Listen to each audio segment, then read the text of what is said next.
Məsnevi Xan adında bir nəfər Mövlanənin katibi deyək də var. O bütün Mövlanənin kiminlə necə görüşüb, harçan, nə deyib, nə deməyib 2 cilddən ibarət kitab yazıb. Bu kitabı orta əsrlərdə hardasa 16-17-ci əsrdə tərcümə ediblər türkçəyə.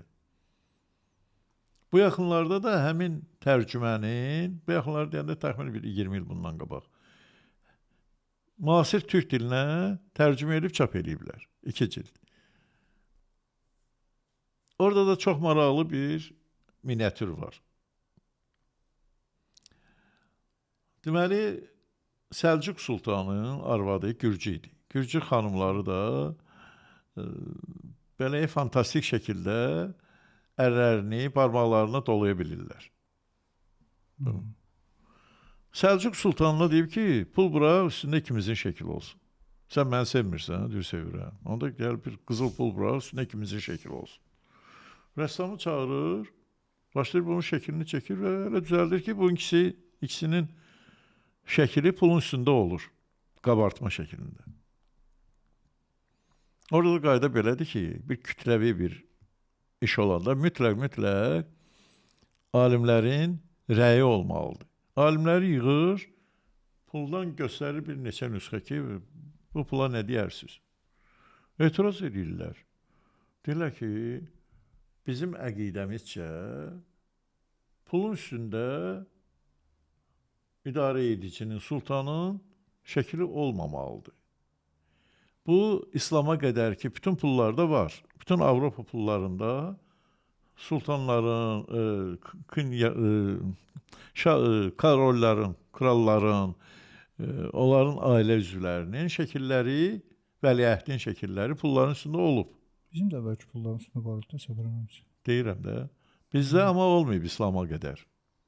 Daha doğrusu İslamdan deməli, İslam meydana gələndən sonra, bu məmləkətə gələndən sonra pulların üstündə bizim hakimlərin şəkilləri olmayıb. Sasani dövründə olub. Sasani pulları da hamısının şahların, hətta arvadlarının şəkildə var orada. Amma İslam gələndə olmaz. Pulun üstündə şahın şəkili olmaz. Bu bir. Deyirsən, bura qadının da şəklini çəkmirsən ki. Qadının şəkili heç olmaz. Biz müsəlmanıq və bizim aramızda namus söhbəti var. Qadının şəkli orada oturmamalıdır. Bu deyir, mən qadınımı çox sevirəm. Çox sevirsən, nə gözəl. Onda gəl belə eləyək də, simvolik olsun. Sən çəkək şir, əlində qılınc, o da sənin arxında günəş kimi. Şir Xurşid adında belə bir rəmz o vaxt meydana gəlir. Və onu çəkirlər. Söhbət 13-cü əsrdən gedir. O ta İran şahının, axırıncı İran şahının dövrünə qədər bütün İran pullarının üstündə Şir Xurşid deyilən şəkil çəkirdi və onların hərbi idi. O Səlcuqilər zamanında olan bir şeydir, söhbətdir. Gürcü qadın da rahat yanmayıb, baxın, necə, yəni onun dediyi keçmədi, hikkəsi keçmədi. Ona görə bir həmin rəssama deyir ki, get Mövlanənin şəklini çək. Mövlanənin şəklini çək gətir. Bu da Mövlanəni sevir də Səlcuq Sultanı. O görsün ki, onun şəkli var. Niyə bizim şəklimiz olmasın? Bu mənada. Rəssam gəlir Mövlanənin yanına ki, mən istəyirəm sənin şəklini çəkim. Mövlanə hiss edir ki, söhbət nədən gedir? Deyir ki, sən mənim şəklimi çəkə bilməzsən. Qadir deyir ki, necə çəkə bilmərəm ki, mənim sənətim budur da. Dur, çək. Rəssam ondan yuxarı miniatür çəkir. Bunun surətini götürür, müxtəlif kompozisiyalarda yerləşdirir. Heç bir bir-birinə oxşamır. Heç biri də Mövlanəyə oxşamır. Həmin o Məsnevi Xanın kitabının içində həmin miniatürlər də var. Yəni, çox belə unikal bir nəşirdir. O kitab məndə var, mən onu Konyadan almışam. Nadir kitabdır. Bəlkə də Respublikada heç kəsdə yoxdur kitab. Orada var ki, Mövlanə o məfhumi qüvvə hesab elədiyimiz qüvvələrlə danışırdı. Hətta onların eləsi vardı ki, boyu tavandan da hündür idi, əyilib belə danışırdı o ilə. Bu mənada irfan adamlarının fövqəl təbii qüvvələrlə əlaqələri var idi. Məsələn, Mənaqib-i Aşiqin adında kitab var. Orada Nəsiminin edamdan sonra dərisini soyublar. Bəli. Deyir ki, Hələbin 4 qapısından keçməsi barədə edam ediblər bunu. Cəsədi yerdədir.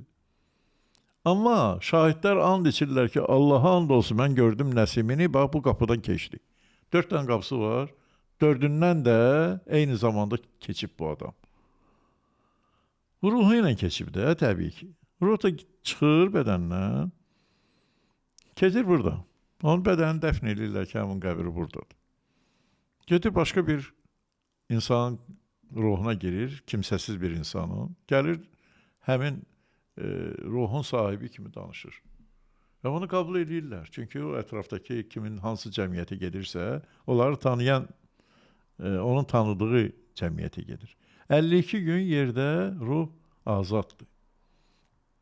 52 gündə o nə qədər çox toplumun içində olursa, ola bilir ki, həmin adam gəldi Nəsiminin ruhu ilə və bir müddətdən sonra, az müddətdən sonra rəhmətə getdi. Onun Nəsimi adı ilə dəfn edirlər.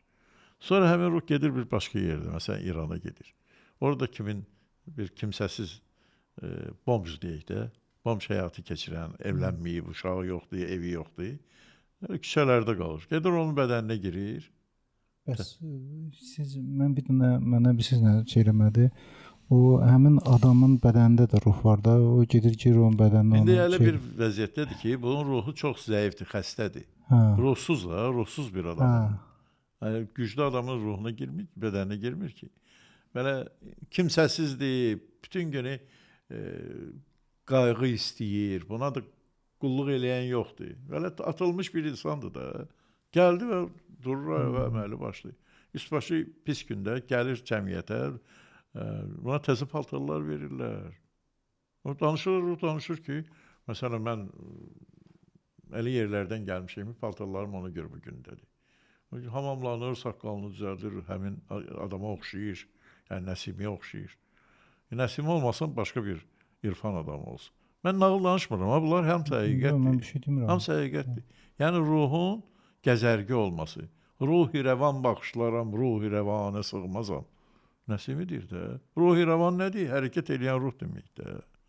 Demir, bədənimdə olan. Ruhi rəvan bağışlaram. Yəni, mən öz ruhumla gedib bir başqasının bədəninə girəm. Bağışladım onu da. Sonra da o öldü, təzdən çıxdım bir başqasına bağışladım. Ta 52 gün müddətində bu yerdəki missiyasını həyata keçirəndən sonra əlbəttə ki, lazım olan səviyyəyə qalxır.